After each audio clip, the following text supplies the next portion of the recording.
that we cannot vote on a resolution condemning statements, even if you say the nature of the statements without knowing the statement. Last point, Mr. President, the majority leader wanted to clarify, mali ata rinig niya. Ang sabi ko, in the 19th Congress, kaya unanimous yung mga resolution, kasi klaro kung ano kinokondem eh. Yung water cannon, yung claims about territory, etc. And then yung reply ng Chinese embassy was, how do I put it? Kung baga, parang patas, Mr. President, na ano. Pero dito kasi, Mr. President, simple lang po, no? Kung si President Bongbong kinarikature ng general ng China, pababalikin ko talaga yung ambassador natin pag hindi siya umangal. And pag sinabi nilang official yon, magbabago relationship natin. Pag sinabing unofficial, ibang usapan. So I understand the gentleman from Pampanga, he's talking about the statements of Senator Risa himself and the Chinese embassy. Mr. President, we're preparing for LEDAC tomorrow. We're preparing for the Blue Ribbon Report. I will support Senator Pangilinan's agricultural EDCOM style of agriculture. So we cannot take judicial notice, Mr. President. Even in the court, the gentleman from Pampanga said take judicial notice. What that means in court is that hindi mo nasusundin yung... Yes. Point of order. I did not say judicial notice, Mr. President. I don't know where that came from. I stand corrected, Mr. President. But he said obvious dahil sa nature. Hindi pwedeng ang obvious, Mr. President, because the resolution in its four corners should contain what we are condemning. No? If it's not there, it will be a bad precedent. So may I appeal to the gentleman from Pampanga. Lagyan natin nung kung ano yung statements. You don't have to put all. We will accede, Mr. President. I will now read a number of statements from the official website and account of the Chinese embassy in Manila. Hold on, Your Honors. If you will be reading it into the records, are you going to put it as an amendment? No, If Mr. you President, are, just for the information of the because instead of attaching it, Mr. President, we will just place it on record so that that will suffice in terms of being able to for provide reference. All right, for reference, Mr. all President. right, let's do it that Mr. way. President, just for comfortability, I'd rather it be an annex or an amendment. Kasi pag binasa lang dito, Mr. President, mahirap eh. Kailangan pagka binunot natin sa bills. Mr. President, it's an appeal. I'm not saying I'm totally correct. But if you look at future resolutions, we want to be able to get the resolution and be able to judge it in its four corners. Mr. Hindi yung President. bubuksan mo pa yung record. So if we're condemning something, so for example, Mr. President, babalik ta rin ko ha, I'm congratulating the Chinese ambassador. Baka naman i-congratulate ko siya na something na laban. Kahit ilagay ko doon, for his magnanimity. There are different interpretations of magnanimity, Mr. President. So I can shorten my interpolation so we can go to the amendments. But Yes, I was thinking of that. Why don't we terminate the period of interpellation and go into the period of amendments and therefore place that on record or an annex or something to that effect? Subject Will to you- style, Mr. President, if the good gentleman from Taguig and Pateros will be willing to adopt this subject to style after we manifest what will be included in the agenda, the addendum, Mr. President. Mr. President, I Because don't... my concern, Mr. President, is the good gentleman, of course, that this is prerogative. If he wishes to request it, that a clean copy be produced, and therefore they can go through it, etc., then we will not be able to adopt it today, Mr. President.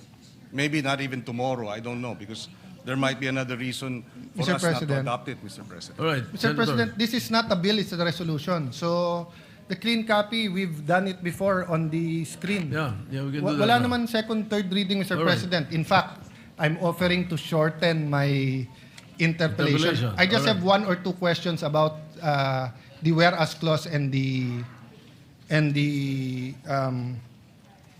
resolution clause, Mr. President. Then, but Mr. President, it's not personal and it's not about this topic. It's really about proper order in the resolution.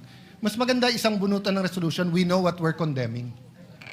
Yes, Mr. President, and we appreciate the points raised by the good minority leader, just as I hope he appreciates that this is the third request to postpone the matter in terms of voting. So I hope he understands we'd like to vote on this matter already. Yeah. Mr. President, not to prolong, but why is there a request to postpone? Because we requested a hearing. And it's very interesting, Mr. President. Ang tinouch pa lang natin, Commodore Tariela, ang tinouch pa lang natin is kung may latches or tinouch pa lang natin certain things, Mr. President. Wala pa nga tayo dun sa territory at saka sovereign rights eh. Di ba? So in the view of the minority, we're not actually delaying, it's speeding it up by discussing it here. Because if you ask me, I'd rather we have a hearing on it. And again, to put it on the record, Mr. President, magkakampi tayo pagdating po sa West Philippine Sea, South China Sea, Mr. President. The chairman of the Committee on Foreign Affairs, the Honorable Tulfo, asked for a ceasefire. And I can see his two hats. As a senator, gusto niyang sagutin in the strongest manner the Chinese ambassador and embassy. But as the chairman of the Committee on Foreign Affairs, he has to have another hat, which is to look at the economic, the cultural, the tourism, other things, Mr. President. So, hindi to pabilisan na mapasa ngayon because rest back nga ito ng Senado eh. So, if it was an argument between Senator Risa, Senator Kiko, and the Chinese embassy, but if it's an argument between the Senate and the Chinese embassy, this escalates it, Mr. President. That's why I'm a little bit cautious on that. So if I have an argument, let's say, with the embassy of Israel or with Iran, same example, puno ng mangga, nag-aaway kami ni Senator Majority Leader, no? And kampi siya sa kanya yung isang gobyerno at nag-away kami. Once I file the resolution, Mr. President, mabigat kahit na ito'y tinatawag lang na sense of the Senate. It's the Senate as an institution eh. So now the Chinese embassy has to deal with that all the way up their chain to the foreign minister, to the member of Politburo in charge of foreign affairs, to the president. So if the Chinese government does the same, it doesn't end to our ambassador. It goes to our foreign secretary. It goes to President Bongbong. So that's the reality there, Mr. President. But I don't intend to delay this I intend to exhaust the discussion, Mr. President. Yes, Mr. President, we understand the point raised by the good minority leader, except that, like I said, this has been postponed upon the request of this good senator 3 times already. So that's why I hope he understands when I am appealing to him that hindi natin minamadali ito. Kung minadali natin ito, dapat hindi 3 postponement na pumayag tayo. In good faith, Mr. President. Mr. President, iba lang definition namin minamadali kasi kung may hearing to, mas tatagal pero malalim ang discussion natin. Having said that, I understand where the senator is coming from dahil siya po ang may kasagutan. No? Thank you, Mr. President. Can I go to the point of the whereas clause that talks about the official duties and functions, no? So is it the official duty of Commodore Tariela to come out with a caricature against the Chinese president? May we know what whereas clause you're pertaining to? What number in the first page? The second one, Mr. President, the Philippine officials, including members, Senate, House, and other government, made pronouncements on matters affecting national security, maritime interest in the lawful performance of their official duties and functions. So, Mr. President, I've monitored yung kay SND, sa DND. I agree with some iba may question, kulang ko sa info. So, hindi ko na tinanong yon. And when SND speaks, he's the alter ego of the President. But when Commodore Tariela speaks, I want to know, is that for the task force? Is that for DFA? Is that for the Office of the President? Or is that for the Coast Guard? Because, Mr. President, official duties and functions, yun precisely ang tanong parate sa Department Ministries of Foreign Affairs, kung official o hindi. And usually we answer. So eto bang mga caricatures na to ay kay Commodore Tariela lang? Or eto ba yung official policy natin? Yes, Mr. President, my understanding is the statement issued and the caricature that was presented was undertaken during a Track 2 event in St. Benilde's. Track 2 would be a informal academic discussion, Mr. President. So, in that sense, Mr. President, we see no reason why that should have been avoided, Mr. No, President. Mr. It's an President. informal academic discussion, Mr. President. Sir President, when you're a general, Commodore, wearing your uniform, hindi po track 2 or 1.5 yon. Tatanungin ka talaga ng embassy. So kung meron general sa China na pumunta sa Harvard University or sa University of Tokyo or kahit anong university sa China at may caricature ni President Bongbong, hindi pwedeng ang sagot track 2 yon. Ang tanong, was that official or not? Diba? So sumagot na si Commodore Tariela, I will follow the President. The President has exercised patience and decorum despite standing up for the territory of our country. It's very important that we make it clear here. So if my staff, who is a member of the Senate, goes to a track 2, tapos may caricature siya ng kahit sino sa mga senador dito, papagalitan ko siya at sasabihin ko, subject ka ng Ethics Committee. Lalo kung naka-uniform siya at nakalagay Senate of the Philippines or Office of Senator Alan. I cannot answer you na this is democracy, Mr. President. Kasi may rules tayo eh. And they're representing the Senate. Now, if on their off time, they attend the rally for pro or anti-divorce, for example, no? Siguro pwede nating sabihin yan ay hindi official ng Senate, pwede. Pero pag nagsalita siya sa stand, tapos meron siyang caricature nung lahat ng senador na anti o pro-divorce, tapos naka-office of Alan Peter Cayetano, subject siya sa Ethics Committee natin, Mr. President. Hindi mo pwedeng sabihin track 2 yon, no? So we Well, can apart from that, Mr. President, if I may add, after that statement was released, Malacanang issued a statement, and Malacanang did not reject, did not castigate, did not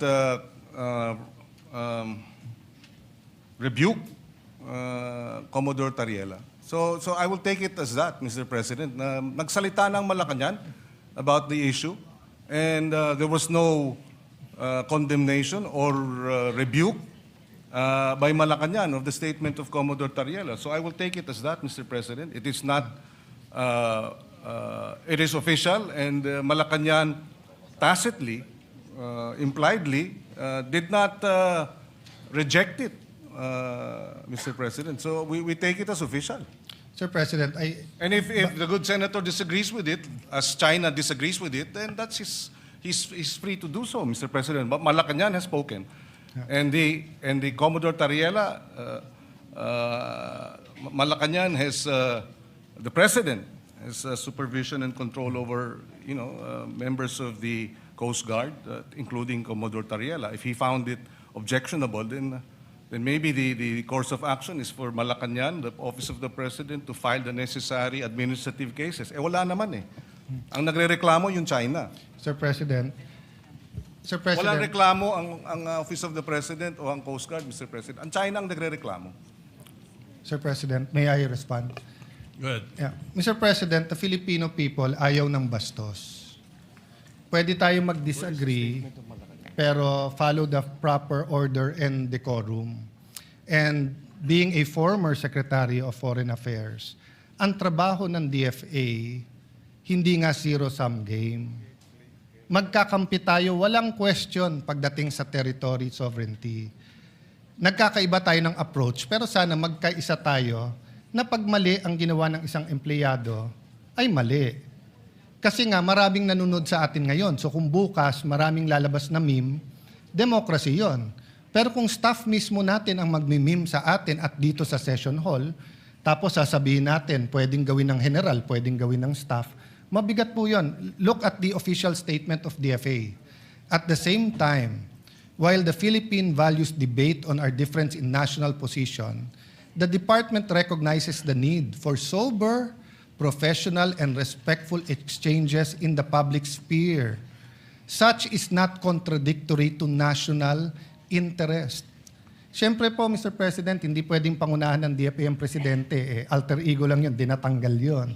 Exactly. Pero hindi exactly, Mr. President. Nanginginig ngayon, nagkri-cringe ang mga taga-DFA kung sasabihin natin track 2 yan o track 1.5 at nagkri-cringe sila pag sinabing ang general ay pwedeng mag-caricature ng leader or flag ng ibang bansa. Because we are part of the United Nations. We are part of the civilized society. Hindi tayo fraternity na rumble na kahit anong gawin ng ating kasama pag mali, mali. Sa resolution na to nakalagay dyan, performance of their official duties. Bakit napakahirap nating sagutin kung official to o hindi? At Mr. kung mali, President, if I Mr. may. President, may I finish? I Kasi- allow the gentleman kasi to finish. sasagutin ko na yung point niya. You can answer after me. That is the Okay. decorum here. Do you want to see a meme? Oh, di ba? So, yun nga ang ano, wala tayong bastusan. We follow the decorum, we follow the proper order. But ang sagot parate, China ang umaangal dyan. Wala po tayong angal sa ginagawa ni Commodore Tariela pagdating sa ating national territory. Wala tayong angal po sa ginagawa niyang information campaign. Wala po tayong angal sa pag-build ng Coast Guard, sa pag-aangal sa mga nangyayari tungkol sa skirmishes with the Chinese Coast Guard, no? Mr. President, sa Philippine News Agency, January 29, when asked about the President's stance on the West Philippine Sea issue, Yuse Claire Castro said, BBM wants the government to remain firm but in a diplomatic manner.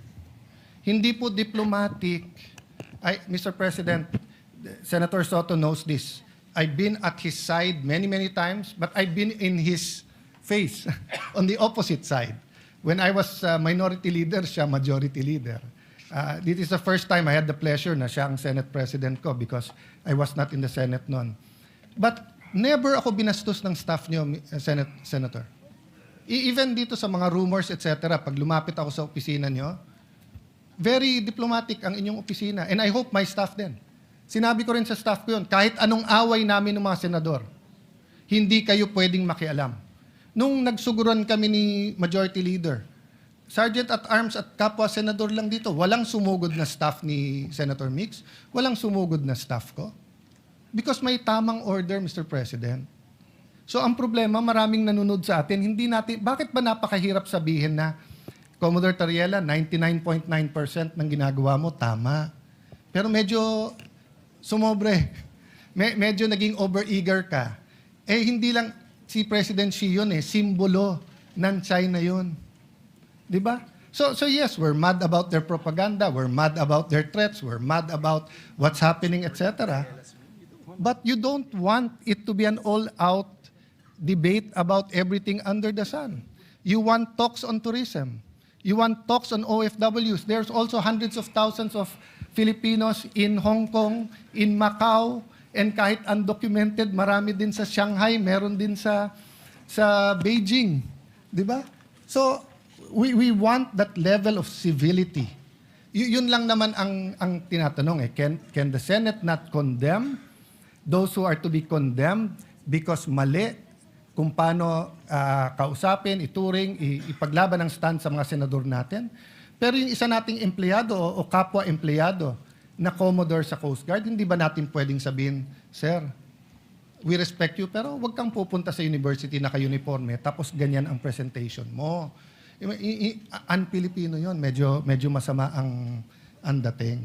Mr. Yun President, lang naman issue doon, yes, Mr. President. Just to place it on record, para klaro din sa mga nakikinig, walang banggit ni Commodore Tariela sa resolution.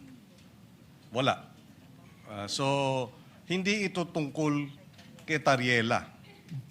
Kasi kung kay Tariela lang po tayo, medyo nalilihis dun sa mas malawig na usapin ng resolusyon. So walang pangalan ni Commodore Tariela rito. Number one. Having said that, tinanong ang Malacanang at tungkol nga sa mga bitiw na salita ng mga opisyal. And I quote, when pressed whether the President stands by the statement of Philippine officials on the West Philippine issue, Castro said yes. So whatever our agencies are doing to fight for the interests of our country, that's what the President wants. And that's also what he has ordered. So if the President found Commodore Tariela's statement as unpalatable or unacceptable, then he should have said so. He did not. So having said that, again, I will reiterate, if he was wrong, then Malacanang should have castigated him and reprimanded him. Malacanang, in fact, supported the statements of the officials, official statements. So I think we should support Malacanang's position, and we should support this resolution, Mr. President. Sir President, to reply to that, number one, Malacanang said na yung statements at stand ng bawat opisyal, lahat tayong question doon.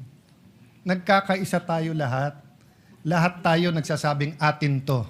Whether we mean atin to in terms of territory or whether we mean sovereign rights.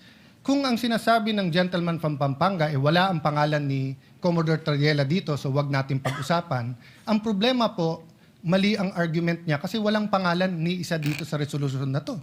Di wala tayong pinag-uusapan kahit anong opisyal ng Pilipinas dito. You know, sabi niya, Members of the House, Mr. President, members I'm of not the yet Senate. finished. Please don't interrupt. Konting decorum lang tayo po. Diba? Kasi maraming gagaya sa atin po dito. Ang nakalagay po dito, members of the Senate and the House and other government officials. Wala pong pangalan ang senador, wala pong pangalan ang congressman, pero meron other government officials. Hindi ba ho other si Commodore Tariela? That's why I was asking, when we talk about official duties and functions, linawin natin. So kung attending forums is part of his duty, I will support that.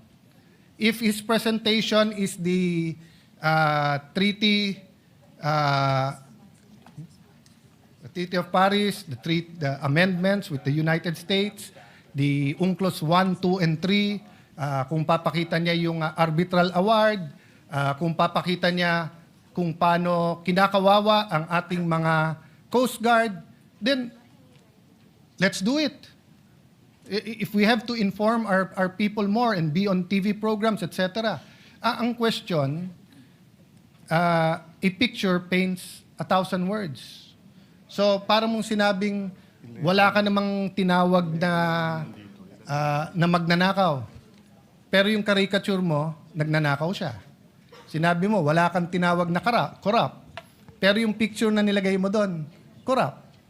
So, reciprocity is basic sa DFA, sa Ministry of Foreign Affairs. Whatever we say here, the United States is watching, France is watching, Israel is watching, Palestine is watching. So I don't want these countries to do a caricature of President BBM and then sabihin nila, sabi naman nyo sa Senado, okay to eh. Diba? That's why I'm clarifying. Official ba to? Hindi ba napakahirap sabihin ng hindi official yan? Kasi ang kasunod lang simple nun, wag siya mag-uniforme at wag siyang magpapakilala during that event na spokesman siya. Diba? Ngayon, Mr. President, will his presentation be diluted in any manner if he didn't show that caricature? Hindi naman eh. Hindi naman. So, the gentleman keeps asking me about the other members of the House and Senate. Kung wala akong nakikita problema doon or hindi ko pa napag-aaralan yun, that's beside the point. Ang pinag-uusapan natin, what is all over the news na minomonitor ng lahat ng ASEAN countries. Minomonitor ng trade attaches nila. Minomonitor ng labor attaches ng iba't ibang bansa para makita ang Pilipinas ba, ano ba values nito? Marunong ba to sa diplomatic Hindi lang niceties rules to and everything, Mr. President. That's why, kaya humaba yung discussion, simple lang ang tanong ko Official duty ba ng isang general maglabas ng caricature ng Pangulo ng ibang bansa? Kasi obvious ang sagot doon, hindi. Hindi sagot doon kung ano sabihin ng Malacanang. Maraming sinabi si Duterte na sinabi ng Congress before, mali yun. Di ba? Hindi naman natin sinagot dito sa Senate na basta't sinabi ni Duterte, tama. Basta't sinabi ni Arroyo, tama. Basta't sabihin ni Pinoy, tama. Hindi. Kaya nga may Senado May check and may balance. So pag yung isa sumobra, pag sumobra Supreme Court, may check. Pag sumobra Congress, may check. Pag sumobra ang executive, may check. Second, you have to look at the character, demeanor of not the office of the President, but the President himself. The President himself, hindi niya style to call out employees in public. Hindi niya style yun na ikaw tama, ikaw mali, di ba? But everyone knows na mali na tirahin mo yung Pangulo ng isang bansa with caricatures na naka-uniforme, general ka pa. So, can you imagine, Mr. President? I'll give you an example. Si President Trump at yung North Korean President. Kasagutan sila. They went to name calling. So tinawag ni President Trump na rocket man. Sumagot din si Kim Jong-un, no? Walang problema yun, Mr. President, kasi official yon. Kasi pag ginawa ng Pangulo yung international affairs, susunod na yon. So kung may mga opisyal ng gobyerno na sinunod si Trump at tinawag siyang rocket man, which I think the White House spokesperson, I'm not sure the Secretary of State if they followed, but then nung nagkaroon ng meeting sa Singapore at nagkamayan sila at umiba yung asta ni President Trump, he was still firm, he still drew the red line, but hindi na niya inaalaska ang Pangulo ng North Korea. You expect na everyone beneath him toes the line. Sa atin, nakita nyo naman po, kumakamay, lumapit ang Pangulo. Was that APEC or ASEAN, di ba? Just so that ma-communicate, may dispute tayo pero neighbors tayo. Di ba? Para ma-dispute, walang personalan to. For whatever purpose, I admired President Marcos for going near the Chinese president. And then may general ka, ganito nangyayari, tapos hindi kayang sabihin ng Senado, mali. So the gentleman from Pampanga expects the Senate to say na mali ang Chinese ambassador sa pakikisagutan kay Senator Risa sa kanya, pero wala tayong wherewithal, wala tayong pakialam, sabihin sa isang general, boss, mali ka naman kasi. So, hindi pwedeng pag senador, meron tayong immunity, mas mataas tayo sa iba, pag tayo tinira, rest back kagad ng Senate. Pero kapag ka-general, tama naman yung 99% niyang ginawa, kaya yung 1%, sabihin na lang natin, official din yon. Simple lang po tanong ko Is it in the performance of his official duty? Ang bigat po niyan kung sasabihin natin yes. It will ripple not only through our military, but it will ripple in time, and it's being watched by students who will be our future diplomats, Mr. President. So I cannot stand here and accept na yung mali pwedeng maging tama. Again, Mr. President, if it is rhetoric, president to president, we're uncomfortable with it, but it's part of the negotiating. So President Trump does that a lot. But once na tumigil siya, once nakamayan na, tigil na rin lahat nung nasa ilalim niya. Hindi naman pwede ang sasabihin natin dito, ang mali ang presidente. Kasi siya, hindi niya binabastos ang Chinese president. So ang general ang tama, ang mali presidente. You cannot reconcile that. No, it defies logic, Mr. President. What the president does, the executive follows. Tayo sa legislative, pwede tayong mag-comment.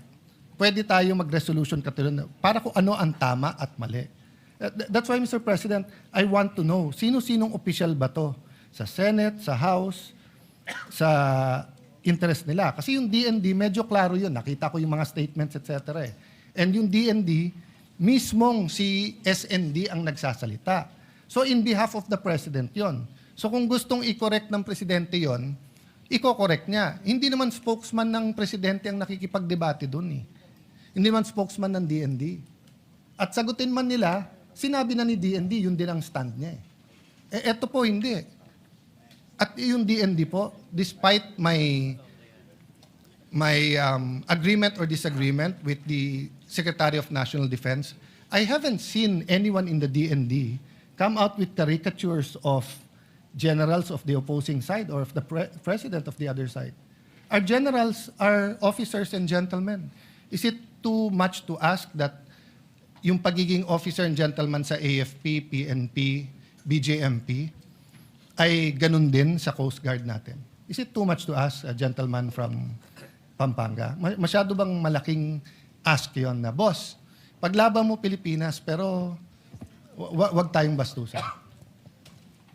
Well, because the gentleman from Taguig finds it unacceptable, Mr. President, and therefore that is his position.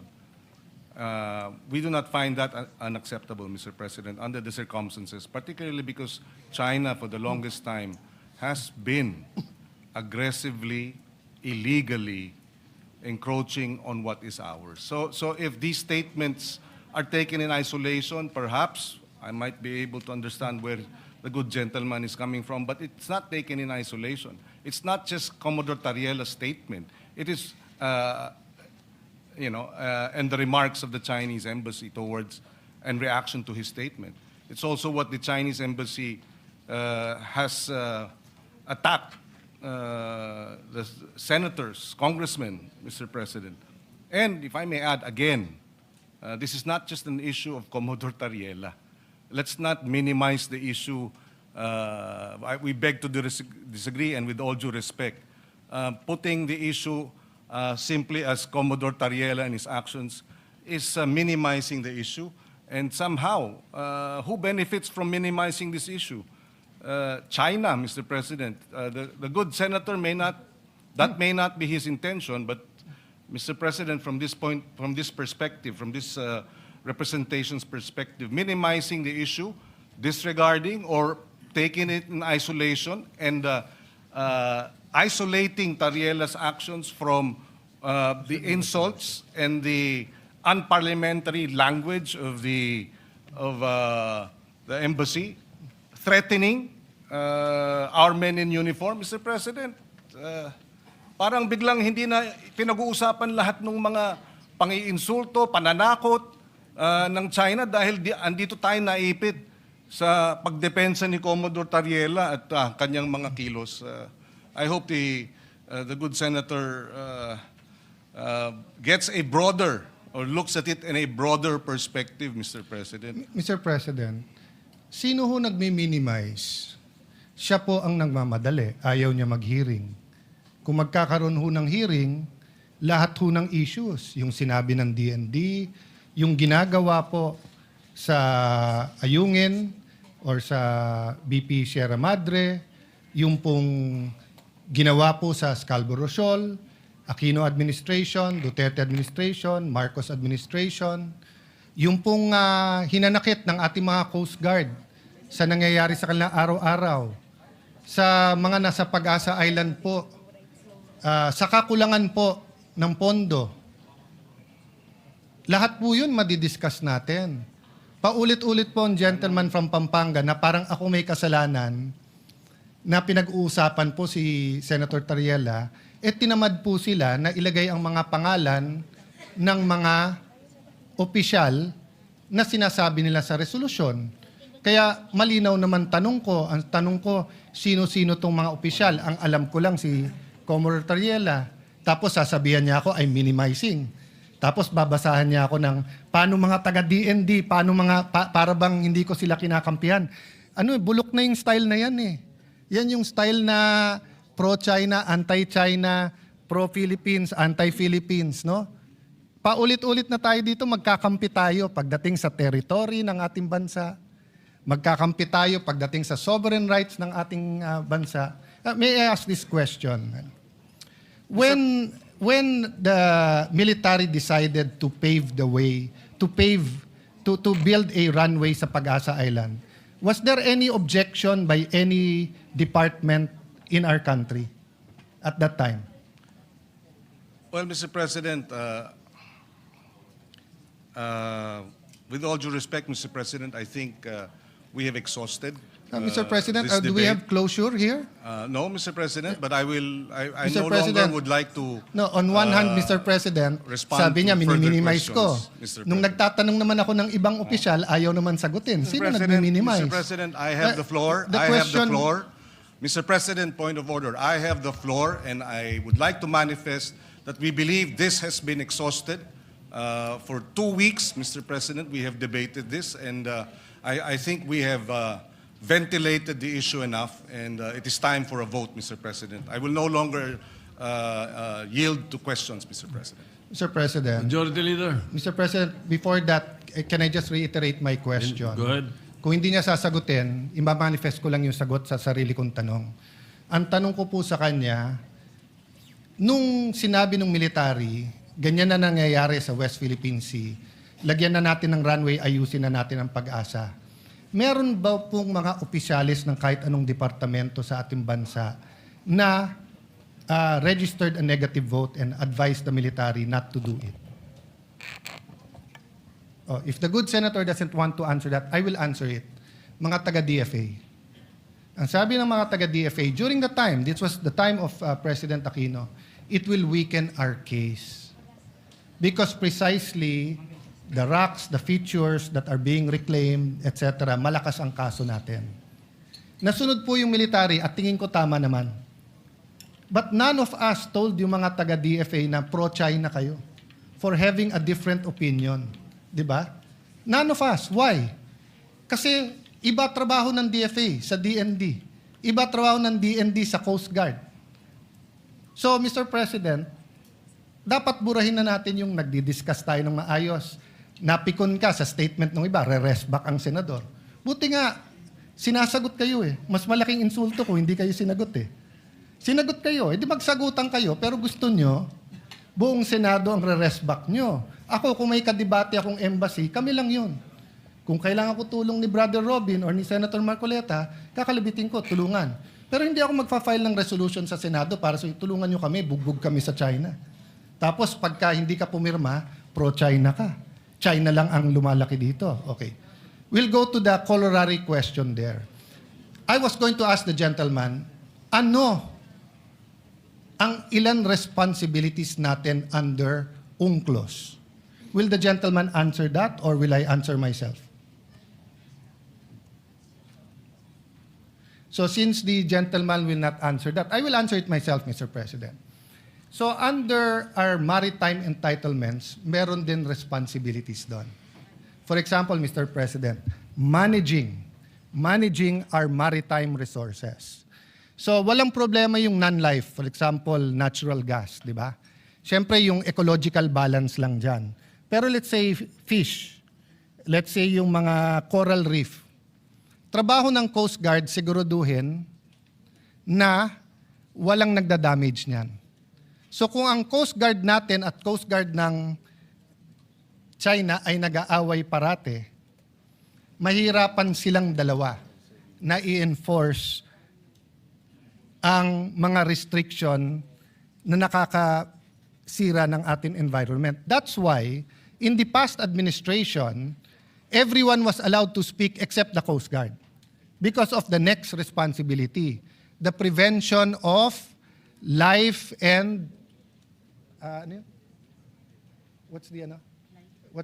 there's a official term doon, but since walang taga-ano dito, prevention of loss of life and so may official term yan, Mr. President. Ang punto nun, kapag ka may barko halimbawa na lumulubog o nabangga o tinamaan ng bagyo, you cannot say no. You have to help. Diba? Magtutulungan kayo. So kung ang Coast Guard ng China at Coast Guard ng ng Pilipinas ay hindi magkasundo, kawawa yung ating fishermen. That's why unanimous yung ating resolution about water cannon. Our diplomats have been telling China the same thing. Mag-away yung iba pero wag yung Coast Guard natin. Kasi kung may fisherman ka rin na Chinese at may kailangan yan, tutulungan din ng Pinoy yun. Wala nang nationality pagkabuhay na, di ba? So, two sides eh. On one side, we are advocating umayos naman yung Chinese Coast Guard. Pero kung papayagan natin, yung spokesman ng Coast Guard naman natin ang mambastos, hindi mangyayari to. So anyway, Mr. President, marami pa akong gusto sabihin, but siguro dahil may LEDAC tayo tomorrow, maraming importante. Ang question ko lang, Mr. President, paano yung amendments? Hindi ba natin ilalagay kung anong mga statement na to? Kasi paano natin pagbobotohan kung hindi natin alam kung ano yung mga statement na to at sino tong mga opisyal? This resolution is so general. Mr. It can President, mean anything. Mr. President, I'm not yet finished. You said you don't want to speak anymore, then don't speak. It's your privilege. But if you don't like what I'm saying, Mr. President, no, Will you please tapos na address ako eh. the- Point of Tapos na order, ako. Mr. Please President. address the chair. Do not address I'm sorry for that, Mr. Mr. President. I'm sorry for that, Mr. President. We move to strike off the record the... I withdraw that statement, Mr. Thank you, President. Mr. President. I apologize for that. All right, the statement is Yes. withdrawn. Perhaps what we can do is that let us then terminate